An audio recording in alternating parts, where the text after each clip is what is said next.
All right. Good morning, everybody. This is Bitcoin Brandon Ivey from Los Angeles, California. I am the CEO and founder of Ivy League Crypto Academy. Thank you for being here. As a disclaimer, I am not a licensed financial advisor to be giving any financial advice. I read the news, share my opinion, share suggestions for entertainment and training purposes only. And it is up to you to make your own informed, intelligent decision on which direction you want to move into. So today we are going to be reading the Ripple CBDC white paper. And why this caught my attention is that you're having a altcoin that is now already has a white paper on their token, but they're now creating a white paper on what they consider to be the future of CBDCs, why all central banks must take action. And if you haven't been paying attention, CBDC is going to become a household name.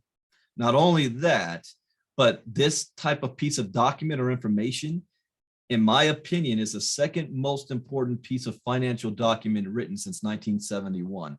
The first was the Federal Reserve's white paper that they came out with earlier this year. So they did a proposed white paper on the future of finance, the future of money, CBDCs, digital commerce, digital currency. And that was the most significant piece of paper or document on the financial sector written since we got off the gold standard in 1971 that most people are not paying attention to it and are unaware. So our job is to inform everybody who's willing to listen and to learn. So we're going to read this white paper today, The Future of CBDCs, Why All Central Banks Must Take Action. So as part of their remit of continuing to evolve money and payments, central banks around the world are beginning to explore, test, and implement some form of central bank digital currency. There are a number of reasons why for the growing momentum behind offering sovereign-backed versions of private cryptocurrencies.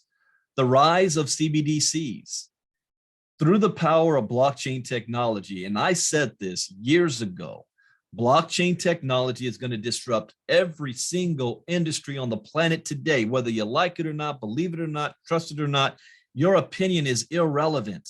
This is going to happen. No need to argue about it. Only time will tell, but this is going to happen. So each central bank will have its own motivations for pursuing a digital currency that will be driven by specific market challenges and opportunities. So if you can go on YouTube, or not YouTube, go to Google right now and type any bank's name and then put CBDC behind it, or blockchain, or metaverse. Every single bank in the world, you'll find something on this. They're all moving in this direction, and they all have their own motivations, like this article is saying, to do it. In the United States, banks want to maintain the US dollar as supreme, but it's got to change forms. They want to make it digitized. So they all got different motivations. So the nature of that primary goal, whether it's overcoming limitations of existing payments infrastructure, promoting financial inclusion, boosting competition, or fostering innovation, will determine the approach and technology of each CBDC. And for the record, I have not read this white paper yet. We're doing this at the same time. So it is likely that we will end up with a world of diverse CBDCs. So a world of diverse CBDCs, so central bank digital currency, that is a digital version of this money. And every country has their own fiat national currency. But in the United States, it's illegal for anybody to create their own currency to compete with the US dollar. This law was passed back in the Civil War era to prevent the states from getting foreign help from the French or Spanish gold or outside forces. So they made it illegal for states and private businesses to create their own coin. We went to a national dollar, a national coin. So I'm curious, if a bank creates their own version of a coin, are they breaking the law? Could that be seen as breaking the law? So we'll see how this plays out here. So it is likely that we will end up with a world of diverse CBDCs, which makes interoperability critical. Now, I can see every single country has its own CBDC. You got in Nigeria, the e-Naira. You're going to have in China, the digital yuan. We're going to have the digital dollar in the US. You've got what do they call the Canada coin? The ECAD or something like that. So every country will have their own digital version. But what about the banks if they do the same thing? Will that be allowed?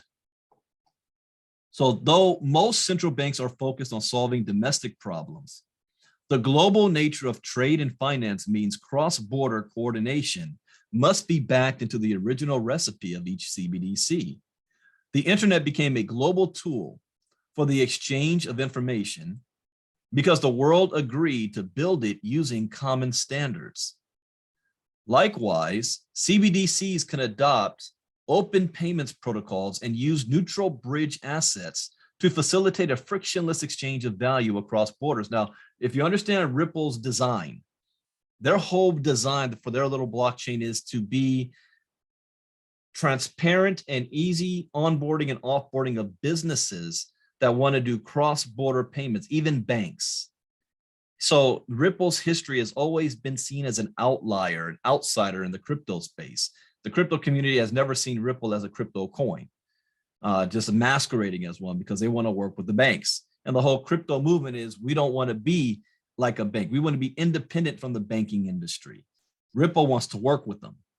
So without this crucial interoperability, central banks will be putting limits on their CBDC success while compromising the future of their financial system instead of developing a more effective and inclusion evolution of money. So they're saying it's like this.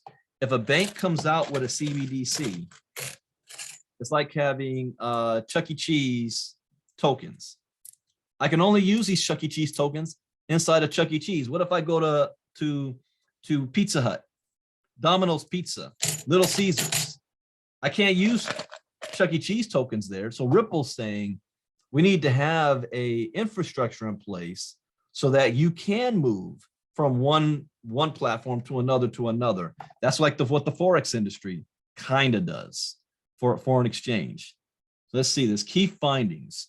Trend for declining cash use has been accelerated by COVID-19 as more people shop online and opt for contact-free payment options. 1/4 of US consumers used cash less often since the pandemic began. So we are moving, again, whether you like it or not, whether you believe it or not, whether you understand it or not, we are moving to a cashless society. And I'm not going to go into any conspiracy theory, but I just seem to believe that the whole COVID was, I won't say it was allowed to happen. And you know that old saying, never let a good crisis go to waste, that they use that as an opportunity to practice. How could people working from home work? Could that be a viable thing? Could we still have a productive society if people don't go to the office space? Hence metaverse. What if people don't have cash? Can we still operate in a cashless society? Can we still get, unemployment checks and all that stuff in people's hands faster, like direct deposits type with a card? Instant. You don't have to wait in the mail for it. We just hit a button.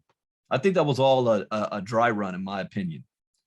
Anyways, Facebook's announcement of plans to create its own digital coin prompted fears that it could undermine the traditional global financial system. 2.4 billion users is a potential global reach of Facebook-backed currency. Now, Facebook tried to come out with the Libra, and once the US government and other governments figured out what they were doing, they shut that thing down so fast because they said now Facebook can be its own country. 2.4 billion people using Facebook money. There's only almost 400 million people in America. What makes a country is its sovereignty, its own coin, its ability to regulate and determine money in its ecosystem. And now Facebook was going to take over that. So they said no to that. China's testing of a digital yuan payment system potentially threatens the US dollar's position as the dominant global reserve currency. I've been saying that for years in my crypto talks. I said, how could Russia, China, and the others get away from using or get away from the US dollar and the United States having dominant on the planet? The United States reigns supreme because we've got the biggest, baddest military on the planet, and we have the world's reserve currency. We can run up our debt as high as we want. There's nobody there to collect it. In fact, the opposite is happening. The other countries are willing to buy our debt since World War II. And if other countries don't do what we want, we will put sanctions on them. So if you're those other countries, if you're Vladimir Putin, if you're Yi from China, then what is your solution? We've got to get away from the US dollar. How do we do that? We've got to create a currency and an environment where we can still do trading with our friends. And if the United States puts sanctions on us, it doesn't affect us. Let's create a digital yuan that will threaten the US dollar. In February 2022, proposed launch date for China's CBDC. That's already happened. There is a growing need for a more effective way for governments to pay benefits or stimulus money. What did I just say? COVID? That was a test run. See this? Using stimulus money directly to citizens, especially the unbanked. 1.7 billion number of unbanked adults across the world. Introduction to CBDCs. Now, what is a central bank digital currency? A CBDC is the sovereign equivalent of private cryptocurrencies and digital assets like Bitcoin, Ethereum, and XRP. It would be issued and controlled by a country's central bank and used by people and businesses for retail payments, much like cash, but in digital form. CBDCs will also be used for wholesale settlements in the interbank market. So everything that you do cash for, you'll be using CBDCs. How? People say, is a CBDC a coin? No, it's going to be like a debit card. You have a debit card. Sponsor giving you from your bank, if the bank has a CBDC, or the government. Now, this is interesting here. CBDCs will also be used for wholesale settlements in the interbank market. That is another form of money that most people don't know about. When we read the Federal Reserve white paper, they talked about 3 forms of money. 90% of the population only plays with this. And this isn't the real money. The real money is where you don't have access to it. It's the banks, because banks also have banks. Banks also get loans from other banks. That's the interbank market. CBDCs, the future of fiat. Central banks issuing their own digital currencies is a natural evolution of how we exchange value. So anybody that's a critic of the future of digital currency has always changed over time. Go to the downtown London, their museum. There's a huge wall that covers the history of money from seashells all the way to Bitcoin and cell phones and credit cards. This is a natural evolution, but that does not mean that CBDC development should simply follow the old pathways. Our existing currencies were created in a much less globalized world and are not designed for efficient exchange. Like, you can't take $10,000 cash from one border to another. Okay, I'll just use my credit card or debit card. It's got more than 10,000 on it. So now that the world is more closely connected, people are traveling more, people are doing business in other countries, we need a better form to be able to go in and out of transactions. And this is a natural evolution. While most markets are exploring CBDCs that solve specific domestic challenges, each central bank also needs to implement a holistic strategy that enables their CBDC to interact in the global market efficiently and ensure it can scale and evolve to meet future requirements. So the main benefits of CBDCs: enhance existing payments infrastructure, increase the speed and efficiency of payments while reducing costs and failure rates, promote financial inclusion, increase access to financial services for under the and underbanked populations and enhance direct person-to-person payments, encourage greater competition, reduce barriers to entry, and boost access to global markets through interoperability, foster innovation, use advanced digital features like smart contracts and programmable money that will be the basis of new financial services. Stop right there.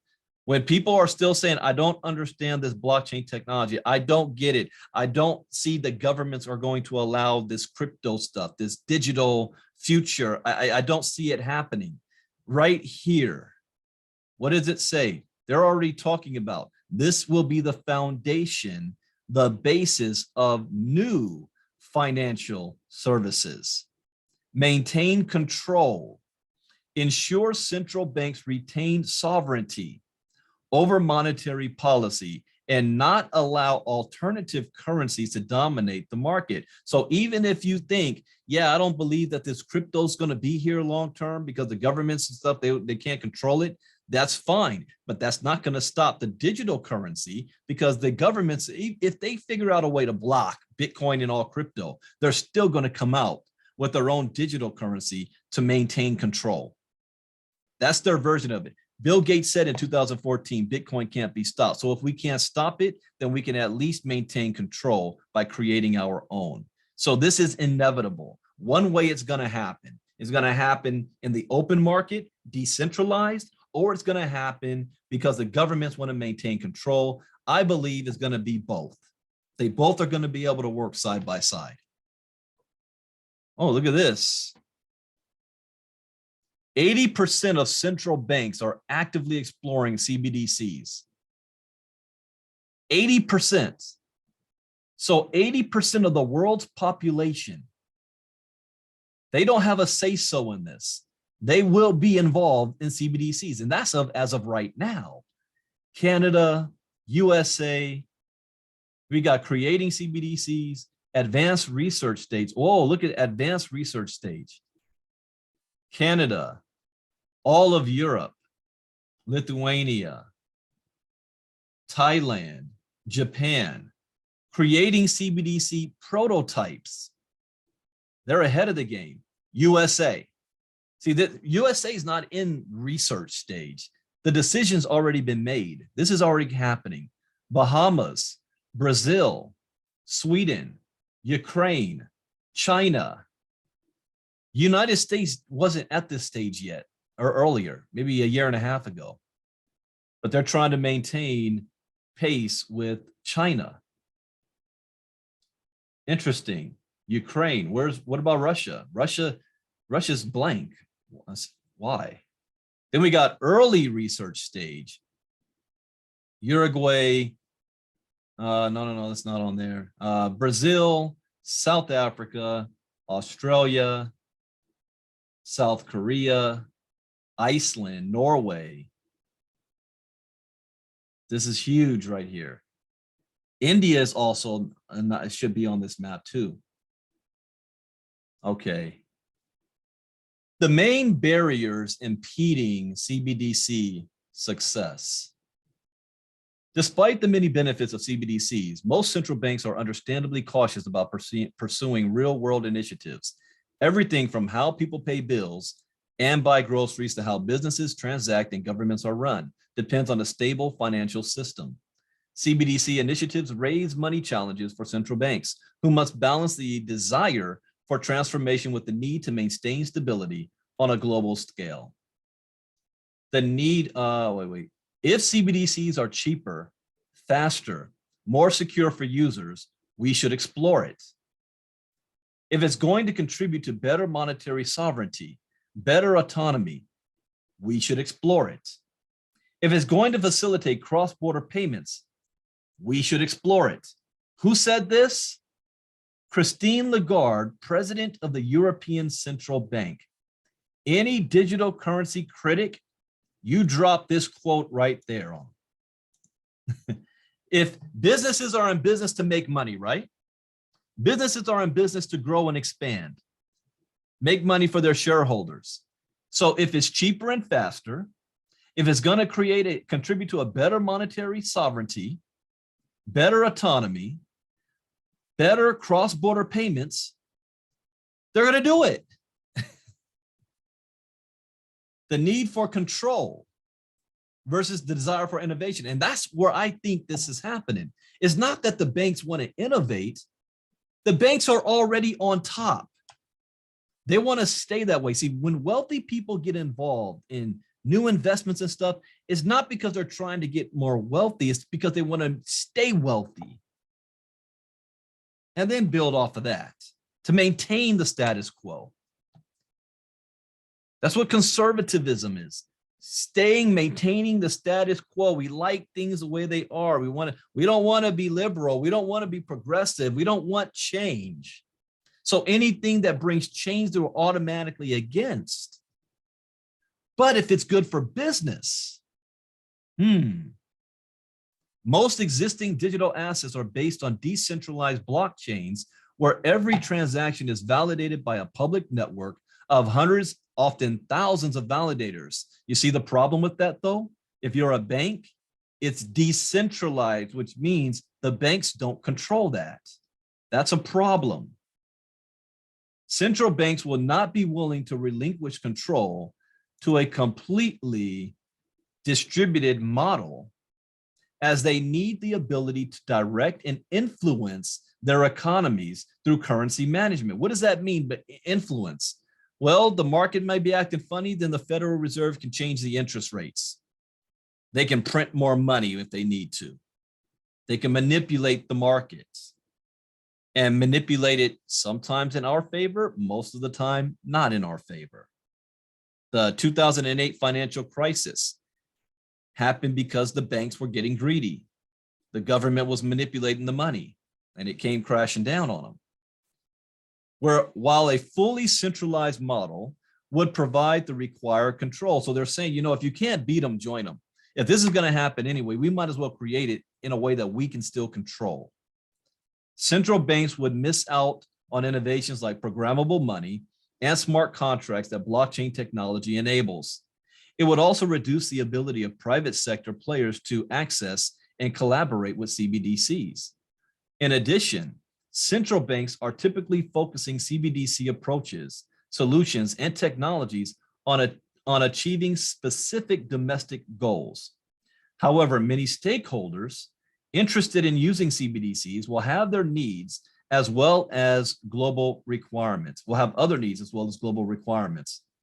If central banks do not enable the broad access, enhanced native functionality, and interoperability that will allow their currencies to be adaptive and scalable, they risk losing control of the infrastructure for global digitized services. I see what Ripple's doing here. This is nothing but a resume or a proposal. They are pitching themselves to all the banks. They're highlighting the problem, the barriers, and they're saying, we have a solution for you. I see what Ripple's doing here. All right, connecting across borders. The vast majority of CBDC initiatives are focused on domestic use cases, and in a 2019 BIS survey, central banks rated cross-border payments as among their least important considerations. This may be due to the fact that typically central banks are not part of cross-border payment flows and do not have the infrastructure to deal with related functions like transaction monitoring and know your customer, KYC, anti-money laundering, AML checks. Having its CBDC circulating in foreign jurisdictions will also impact a central bank's monetary policy and liquidity management. Yet it is extremely short-sighted to overlook cross-border requirements just because these requirements come with additional challenges. In our globalized world, consumers and businesses will inevitably have a need to transact with foreign suppliers and vendors. CBDCs that are interoperable with each other will give those countries a competitive advantage, much like how being part of a trading bloc benefits member nations. It will take a lot of effort to harmonize the global frameworks and standards that will enable CBDCs to be successful for cross-border payments. I see the word they use there. It will take a lot of effort to harmonize. They're saying they all need to work together. It's critical that central banks start working together. I love being crypto educated. We'll start to work together to resolve these issues now, rather than leaving a bigger problem to fix further down the line. So they're saying is, if you have this solution in place now, you won't have to worry about, once it becomes a bigger problem down in the future. Confirming identities. While many private digital assets make a virtue out of anonymity, the ability to identify CBDC users will be a fundamental requirement for central banks. When the US government was struggling to get much needed stimulus checks to citizens and businesses during the height of the COVID-19 pandemic, like I said, that was a trial run, fintech advocates noted that a CBDC would have made it much faster and cheaper to pay people directly. That is true. However, it would also have required robust identity infrastructure to ensure that each payment was transferred to the right person. Many other benefits of CBDCs require ID certainty, and the ability to clearly connect users and transactions will be a key condition for central banks. How many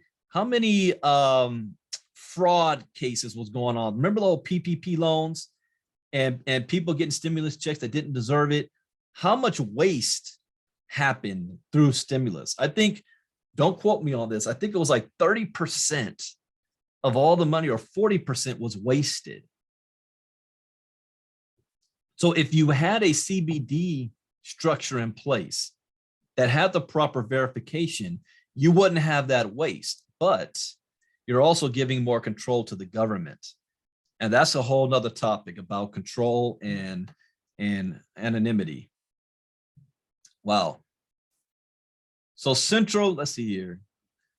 There's the accountability entire system, including non-bank channels. One of the bigger drivers of financial inclusion over the past decade has been the rise of financial services from outside the banking sector, such as remittance providers and digital wallets. These services are pioneering. You know the word pioneering. What do they call the people from the gold rush days, or those who moved out west to California and Colorado? And they were called pioneers. They were called blazing the trail. So even they are saying we are in an era of new pioneering. These services are pioneering new offerings and alternative experiences for traditional banking users. So people using the bank are saying, I have an alternative for me using a bank. I can use a digital wallet, get a card attached to that digital wallet, and spend money and never have to touch a bank.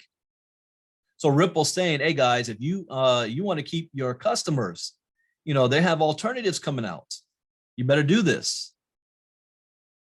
Current fiat currency capabilities limit the effectiveness of monetary digitization and compel end users to transact in the private cryptocurrencies that central banks often view as a threat to financial stability. So saying, so if you see crypto as a threat, most critics do. They see it as a Ponzi, as a scam.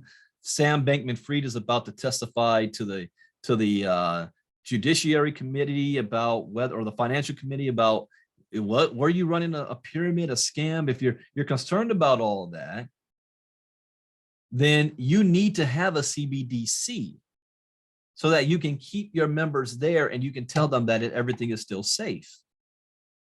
So current fiat currency capabilities limit the effectiveness of monetary digitization and compel end users to transact in the private cryptocurrencies that central banks often view as a threat.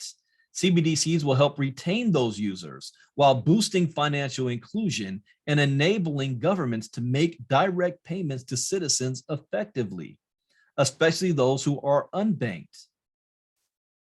This will require central banks to provide non-bank participants with greater access to core payment systems and infrastructure that they currently offer. They will also have to start understanding the potential impact of this change on the role of commercial banks as gatekeepers to retail customers in order to ensure that continuing stability of the entire system. By 2024, at least half of the world's population is expected to use digital wallets for transactions that will be valued at more than $9 trillion annually. The entire crypto market right now is less than 1 trillion, is knocking on the door of 900 billion at the time of this recording. So we're talking about in less than 2 years, 50% of the world's population is going to have a digital wallet. You don't think things are moving fast? With $9 trillion of it annually in this. This is why the banks are paying attention.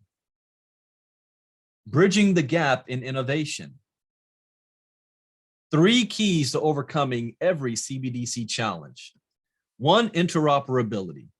For a digital currency to have any utility to people and businesses, it needs to coexist and interact with other payment schemes in that domestic market. The next level of interoperability for CBDCs is the ability to work for global transactions. Without seamless cross-border functionality, most CBDC projects will significantly underachieve their potential. Just as the global internet thrived by early agreement on common protocols like TCP/IP, HTTP, and FTP, so too should central banks start coordinating on CBDC standards to cover basic functions, including transaction level operations such as escrow and hash time locks, identity and addressing schemes, flexible routing to determine most efficient ways of transmission. This will allow CBDCs to connect with other domestic services as well as each other, thereby enhancing their utility, lowering transaction costs, and reducing barriers for new market entrants, while allowing each central bank to retain sovereignty. Interesting. For an even greater level of interoperability, central banks will need the ability to actually exchange assets between ledgers rather than issuing instructions via an API. The key will be for all central banks to enable cross-issuance of CBDCs on interoperable ledgers. Each individual CBDC can create its own rules and policies that best suit its domestic market. However, CBDCs should also be united and guided by collective protocols that will enable them to cooperate seamlessly with other CBDCs and digital currencies. So in layman's terms, what they're saying is, hey guys, Bank of America competes with Chase. They compete with Wells Fargo, US Bank, all the banks. So you're competing with each other. You can still have your own sovereignty, have your own local interests, because one bank might service one community different than another bank. You can keep that. At the same time, we, meaning Ripple, can provide a service that you can still interact with other banks. It's like you can go into any bank, use their ATM, and pull out money, even if you bank with a different bank. You just got to pay a higher fee because you didn't use your local ATM machine. So you can, they're saying you can still do that and be in competition with each other, but still have a railing system in place where you now have interoperability, moving around. Think of it like Android. Android, you've got Sony, you've got Samsung, you've got Dynex, you've got all these different Android type devices, but they're on the Android network. Then you got out there, you got Apple, iPhone. They have their own operating system that is not compatible with each other. They do their own thing. And so they're saying you can still operate together even if you want to keep your own identity. Such a network of networks will allow independent CBDCs to also operate as a unit and make cross-border value exchange faster, cheaper, and more reliable for businesses and consumers. It means pushing the idea of interoperability further than many central banks have yet considered. But without these shared standards, CBDCs will be as inefficient and expensive a way to exchange value globally as existing fiat currency. So they're saying, yeah, you're going to do a CBDC anyway, but all you're going to do is you're just digitizing your money. So the same problems you had with cash, you're going to have with your digital dollar. Instead, use us. We have a way to solve that problem. Yeah, so this is a proposal I see. So I'm curious to see which banks hop on this. Every CBDC will need to have some basic level of interoperability built into it from day one. I agree with that statement. Public and private partnerships. The infrastructure supporting the existing financial system is vast and varied and not likely to be redundant anytime soon. CBDC technology cannot replace what we already have, which is why a layered architecture model where new systems are built on top of the existing infrastructure makes the most sense. A major benefit of layered architecture is that central banks can call on the expertise of the private sector to implement CBDC infrastructure without compromising the integrity of the rest of its system. Many reputable private companies have developed successful digital currencies. Their technology and experience can help central banks get initiatives up and running faster and more effectively than starting from scratch. A CBDC could be issued and managed using a private version of an existing decentralized ledger. While blockchain transactions are typically validated by many public validators, central banks could restrict this ability to a handful of trusted partners, such as commercial banks or the different member states of cooperating unions like the European Union or Eastern Caribbean Currency Union. This would give central banks the flexibility and functionality that comes with centralized ledgers while retaining enough centralized control over their monetary policies and economic management. Ripple is walking, they're walking a thin, fine line right here. They're trying to walk both lines of the fence. And I'm not mad at them for doing that. They're trying to say, you know, you don't have to be afraid of this digital space. You don't have to be afraid of the crypto space. You can keep your power. You can keep your control. You can keep your centralization and still utilize this blockchain technology. Now, I can see right now, those diehard crypto people aren't going to like this. They're going to call Ripple, you know, like selling out to the man or whatever. But I see what they're doing and they're right. They're right on this. I don't believe crypto is going to take over or as a substitute of fiat money, controlled money. There will always be both. They can both exist side by side. So while, let's see here, yeah. Neutral bridge currencies. I have not heard of that term before. Neutral bridge currencies. That's something new. While interoperability will support the direct exchange of a CBDC in domestic transactions, many of the same old issues with cross-border transactions will remain.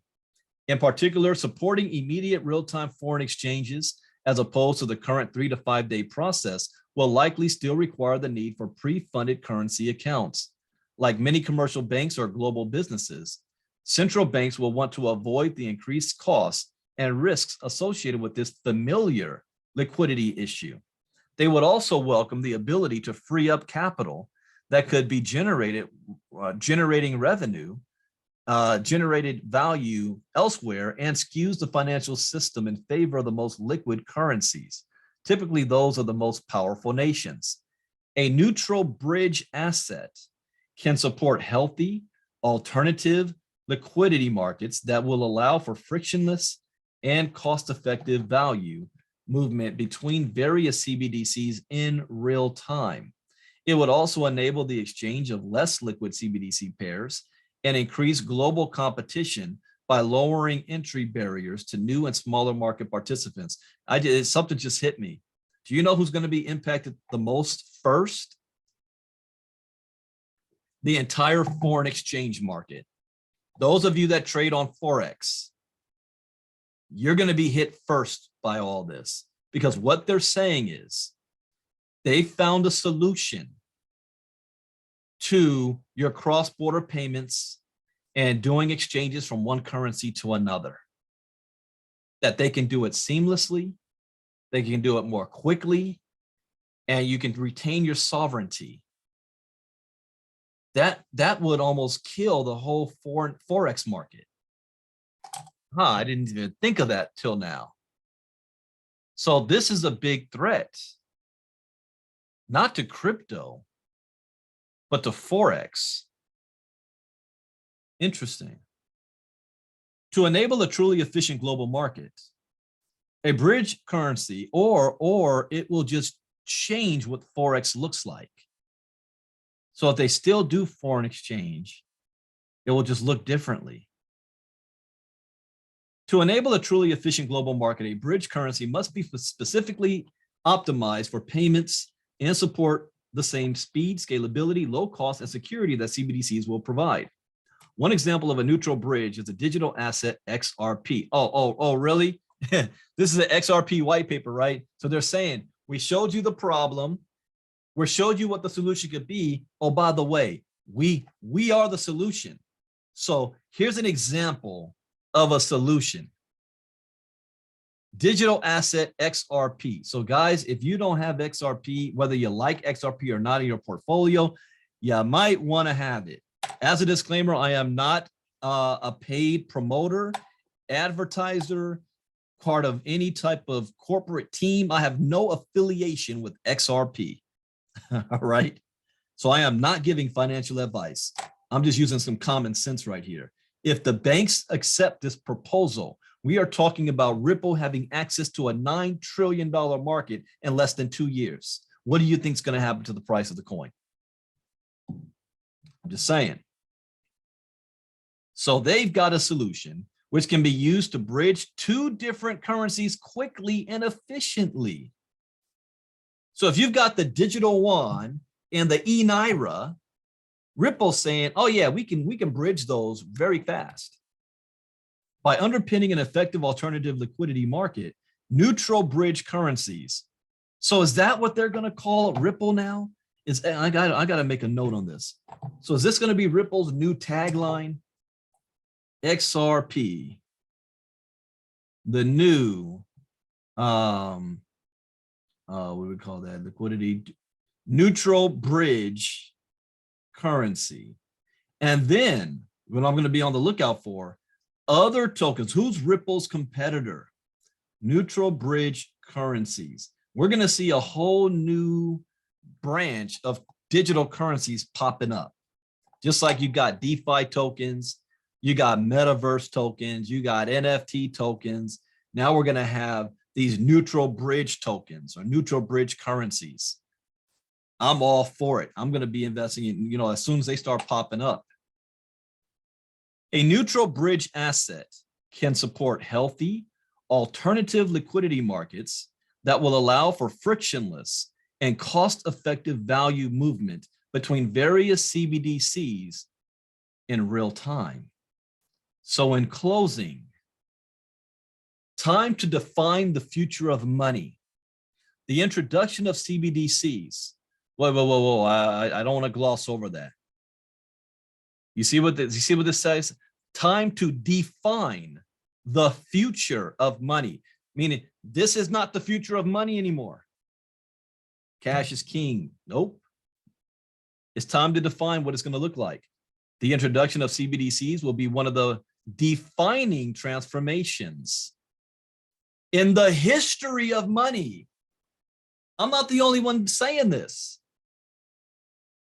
How the underlying technology is implemented and monetary policies are set over the coming decade will determine whether sovereign-backed digital assets open the door to enhance global trade and financial inclusion or maintain the siloed, inefficient, and inequitable status quo. Today, some central banks are moving faster than others when it comes to piloting programs and implementing initiatives. But the future success of CBDCs will require a global consensus rather than relying on a few pioneers with their own agendas to lead the way. the world's central banks must come together to agree on common CBDC standards and protocols that will enable interoperability, while also drawing on the existing knowledge and infrastructure of the private sector to accelerate initiatives. CBDCs have enormous potential, but must first overcome numerous challenges. Now is the time for central banks to explore these issues, develop common solutions, and ensure that the next evolution of money benefits more people and businesses and makes the world better. Wow. So I'm going to play both ends of the fence here. This is a proposed white paper from Ripple, letting the banks know and the world know what they're trying to do and that what their token can do for them. They're not going to be the first.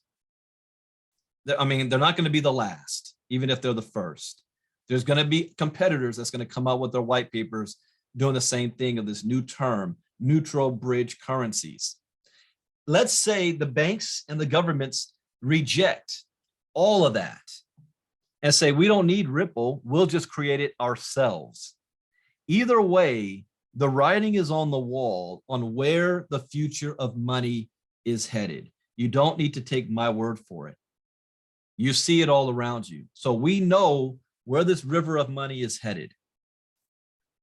We've got to figure out how to get ourselves positioned to benefit from the inevitable.